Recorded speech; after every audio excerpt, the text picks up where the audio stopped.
My girlfriend said, "Ugh, you're so insecure. I can have guy friends," after going to a concert with her ex without telling me. I said, "Absolutely, you can." What she discovered when she opened Instagram the next morning made her rethink everything. I, 28 male, am sitting here at 3 a.m., can't sleep, might as well write this out. Been with Jenna, 26, for about 18 months. Moved in together 4 months ago. Thought things were solid. Guess not. Last Friday, she told me she was having a girls' night with her coworkers. Cool, no problem. I had plans to game with my buddies anyway. She left around 7 p.m., looking way more dressed up than usual for drinks with work friends, but whatever. I'm not the type to police outfits. Around 11 p.m., I'm deep into a raid when my friend Kyle goes, "Yo, isn't that your girl?" and drops a link in Discord. Click it.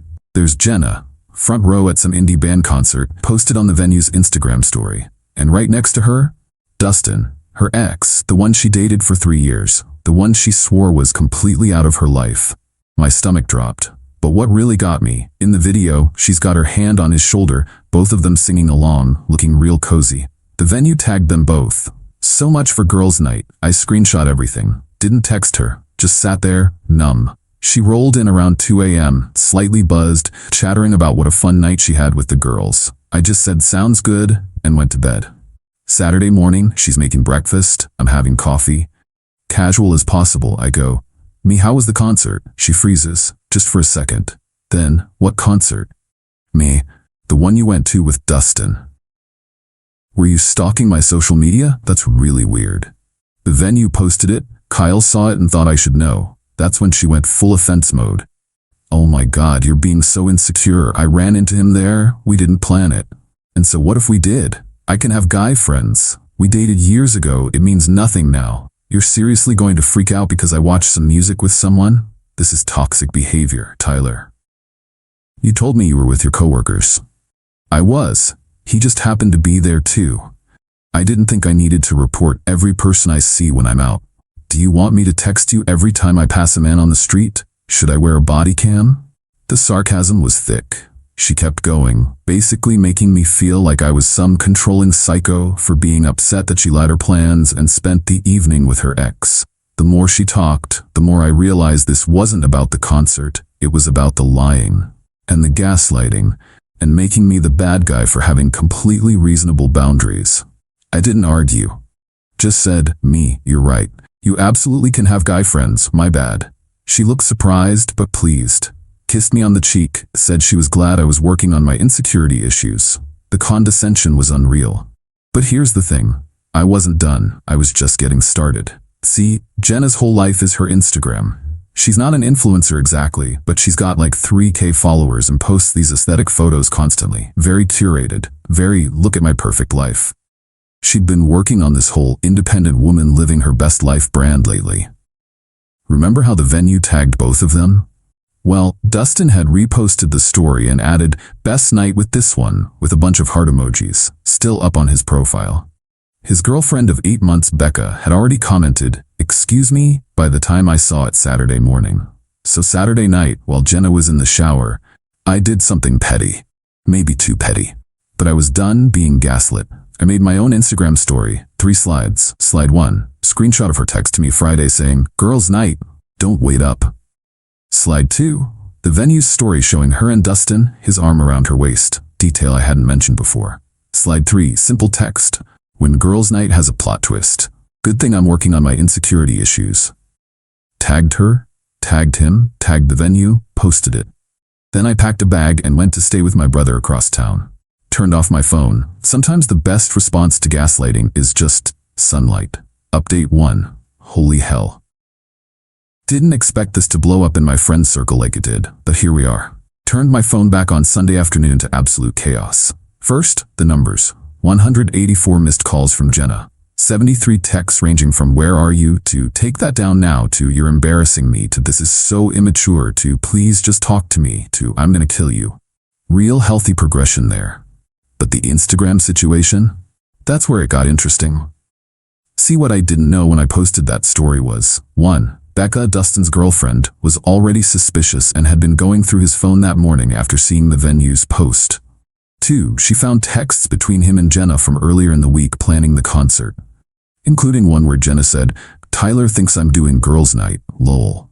4. And Dustin replied, "What he doesn't know won't hurt him." Becca screenshotted everything and went nuclear. Posted it all on her story, tagged everyone involved, including me. Added her own commentary about homewreckers who can't let go and men who ain't worth shot. So by the time I turned my phone on, it wasn't just my story making rounds, it was a whole expose. Jenna's carefully curated image shattered. Her comments were full of people calling her out. Some of her own friends were posting stuff like, "This explains why you canceled on book club, and so this is why you've been weird lately." But wait, it gets better, or worse, depending on your perspective. Jenna showed up at my brother's apartment Sunday evening. Nathan let her in against my wishes, but whatever. She was crying, but not apologizing. No, she was mad. At me. "Jenna, how could you do this to me? My mom saw those posts. My coworkers are all texting me about it. You've ruined my reputation." I ruined your reputation? By posting what actually happened? It wasn't what it looked like. We were just catching up. Becca is psycho. Those texts don't mean anything. The texts where you literally laughed about lying to me? It was a joke. God, you're so sensitive, and now everyone thinks I'm some kind of cheater. Are you? Kissing isn't cheating. Nathan actually laughed out loud at that. Like, full belly laugh. She glared at him. Me, so you kissed him. Jenna, just once. And I was drunk. It didn't mean anything. That's why I didn't tell you, because I knew you'd overreact like this. The mental gymnastics were Olympic level. In her mind, she was still the victim here. I had violated her privacy, embarrassed her publicly, ruined her image. The fact that she lied, went on a date with her ex and kissed him? Minor details, apparently. I told her to leave. She refused, said we needed to work through this like adults. That I needed to delete everything and post an apology saying I misunderstood the situation. The audacity. Nathan ended up having to physically escort her out while she yelled about how I was throwing away something special over nothing and how I'd regret this when I calmed down. But here's the twist. Monday morning, I wake up to texts from a number I don't recognize. It's Becca, Dustin's now ex-girlfriend. She's sending me more screenshots. Turns out, this wasn't the first time. She went back through months of messages. Jenna and Dustin had met up at least 4 other times while we were together. Always when she was supposedly doing something else. Always deleted from her Instagram stories. One particularly damning exchange. "Dustin? Feel bad about Tyler, though." "Why? He's sweet but boring. You're my excitement." Cold lol. "What? I'm not leaving him. He pays half the rent and does all the cooking. Best of both worlds. Thought you should see what kind of person you're dealing with. Sorry you got played too. Dustin's stuff is on the curb if you want to do the same." I sat there staring at that boring comment for a good 20 minutes. Is that really how she saw me? As a meal ticket and personal chef who she could deceive for excitement? The apartment situation is complicated since we're both on the lease. But you know what? I'm done being the nice guy. Time to get practical. Update 2. The entitlement escalated exactly as you'd expect. Let me break down this week's greatest hits. Tuesday, Jenna came home. Yes, she still had her key, to find I'd moved all her stuff into the second bedroom. Set up a mini fridge in there. Got a hot plate, even put her Keurig in there. Essentially made it her own studio within the apartment. If we're roommates until the lease ends, we're gonna be roommates. She lost it. "You can't just move my things, we share the master bedroom." Me? Shared. Past tense. You wanted independence and excitement, right? Well, here's your own space. Very independent. This is so childish. We're adults. We can work through this. We're working through it right now. Your rent portion is $650, due on the 1st. Utilities split down the middle. I'll email you the breakdown. She tried to move her stuff back. I put a key lock on the master bedroom door. My name's on the lease as primary tenant. She was added later. So I have certain rights. She threatened to call the cops. I showed her the screenshots where she admitted to cheating. She retreated to her room and slammed the door so hard a picture fell off the wall. Wednesday, the smear campaign began. Suddenly, her Instagram was full of vague posts about toxic relationships and when someone you trust betrays you, and healing from emotional abuse. The comments were mixed. Some of her friends buying it, others calling her out since they'd seen the original stories. But then she made a crucial mistake. She posted a photo of herself crying with the caption, When someone tries to control and manipulate you by spreading lies, gaslighting is real, emotional abuse, survivor not victim. Becca had entered the chat.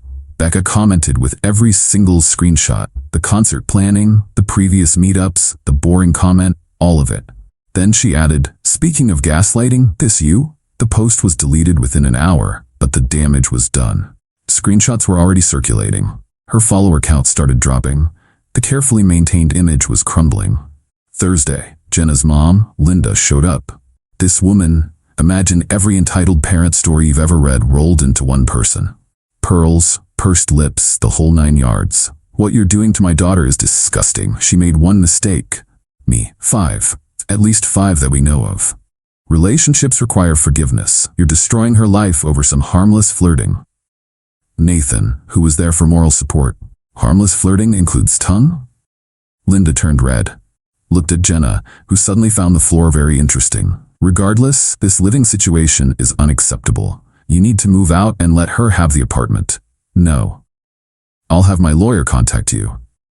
"Cool. I'll have mine contact yours." She didn't actually have a lawyer. It was all bluff. But the entitlement to think I should move out of my own apartment because her daughter cheated? Wild. Friday. Here's where it gets interesting.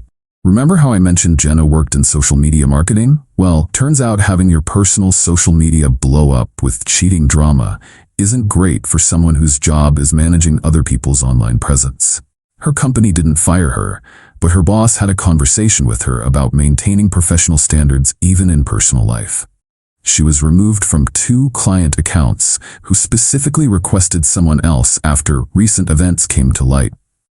She blamed me, naturally, sent a long text about how I was ruining her career and affecting her livelihood, and how she hoped I was happy destroying her life over one mistake. I responded with just the screenshot of her saying I was boring, and she kept me around for rent and cooking, then blocked her number.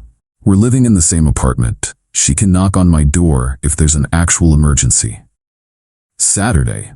The extinction burst. Wait, no, let me use different words. The dramatic escalation? The full meltdown? There we go. I woke up to find she'd posted on Facebook, where she's friends with my family, a long post about how she was trapped in an abusive living situation and needed help finding a new place. How her ex, me, was financially controlling her and had isolated her in her own home. My mom called me within an hour. "Mom, Tyler, what's going on? Jenna's post is concerning." "Mom? Remember when I sent you those screenshots?" "Mom. The ones where she admitted to cheating multiple times?" "Yeah. Now she's mad I won't move out of my own apartment." "I'll handle this." My 55-year-old mother went full mama bear. Posted a comment. "Jenna, sweetheart, perhaps you should have thought about living situations before having affairs. Also, Tyler showed me the texts where you called him boring and used him for rent. Delete this post before more people see what kind of person you really are." Nuclear. The post vanished within minutes.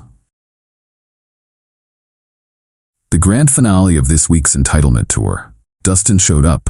Yeah, the ex she cheated with. Apparently Becca kicking him out and their entire friend group turning on him meant he needed somewhere to stay. And guess who promised him he could crash with us? I was making breakfast when there's a knock. Open the door to find Dustin with a duffel bag. "Hey man, Jenna said I could stay for a few days?" Me, absolutely not. "Come on bro, water under the bridge, right? We're all adults here." The adults who planned to deceive me and laughed about it? Those adults? Jenna appeared behind me. "I'm allowed to have guests, it's my apartment too." "Check the lease, overnight guests require approval from all tenants. I don't approve." "This is messed up, dude. Where am I supposed to go?" Nathan, who had come over for breakfast, "Maybe don't hook up with taken women next time? Just a thought." Dustin tried to push past me. Bad move. I'm not a violent person, but I'm also not a doormat. Blocked the doorway and told him he had 10 seconds to leave before I called the police for trespassing. He looked at Jenna, who was filming on her phone, probably hoping I'd do something she could use against me. When I started counting down, he left, cursing the whole way. Jenna stomped back to her room yelling about how I was controlling who she could see and acting like a dictator. The irony of complaining about not being able to bring the guy she cheated with into the apartment I pay half for was completely lost on her. So that's where we are now. 2 more months on this lease, She's already trying to find someone to take over her portion. But turns out having your cheating scandal go viral in your social circle makes it hard to find roommates. Who would have thought? The best part? She still thinks she's the victim in all this. Every interaction is about what I did to her, never about what she did to cause this. The entitlement is breathtaking. But I'm good. Hanging with Nathan most evenings, meal prepping for one again. Turns out I'm less boring when I'm not cooking for someone who secretly disdains me. And honestly, the peace of knowing exactly where I stand is worth all this drama. The lease ends in 60 days. I'm counting every one. Final update. Lease ended last week. Figured I'd give you all the closure on how this train wreck finally concluded. Those last 2 months were something. Jenna cycled through every manipulation tactic in the book. Love bombing one day, finding little notes under my door about remembering the good times. Ice cold the next. She brought different guys home just to try to make me jealous. Joke's on her, I invested in some excellent noise-canceling headphones. She tried to throw a party once. I shut that down real quick by reminding her about the lease terms regarding gatherings. The real drama came 3 weeks before move-out. Jenna had found a new place, but needed a co-signer since her credit was shot. Turns out she'd been missing credit card payments while spending money on her dates with Dustin. Linda, her mom, refused to co-sign unless I agreed to be reasonable about the security deposit. Here's what she wanted. I'd tell the landlord any apartment damage was mine, she'd get her full half of the deposit back, and we'd call it even. The entitlement never stopped. I documented everything. Every ding in her room's walls, from her tantrums, the makeup stains on the carpet, from when she threw her foundation bottle at the wall, the broken closet door, from when she kicked it. Sent it all to the landlord with timestamps. Linda threatened legal action again. This time I had a lawyer friend draft a response outlining the documentation I had of Jenna's behavior, including the harassment and attempted fraud regarding the deposit. Never heard from Linda again. Move-out day was anticlimactic. Jenna hired movers at 6 a.m., probably hoping to avoid me. I was already up, coffee in hand, making sure they didn't accidentally take anything of mine. She didn't say a word, just supervised while occasionally glaring at me. The Instagram thing had lasting consequences for her.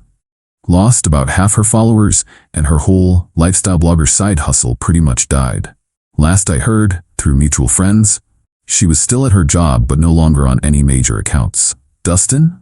They lasted about 2 weeks after she moved out before he cheated on her with someone else. Shocked Pikachu face. Me? I'm good. Better than good, actually. Got my own place, a nice 1-bedroom closer to work. Started dating again. Being upfront about boundaries and expecting basic respect. Turns out that's not insecure or controlling. It's just healthy. Looking back, the Instagram story was petty. But you know what? Sometimes when someone gaslights you and makes you feel crazy for having completely reasonable expectations, a little public accountability is exactly what's needed. She wanted to live her life publicly on social media, showing only the pretty parts. Well, actions have consequences, and sometimes those consequences are public too. The funniest part? About a month after moving out, she unblocked me just to send one last message. I hope you're happy. You got what you wanted. I didn't respond. But yeah, Jenna, I did get what I wanted. A life without liars and gaslighters. Highly recommend it. Thanks for following along on this wild ride. Remember folks, trust your gut, document everything, and never let anyone make you feel crazy for expecting basic honesty in a relationship. Peace out.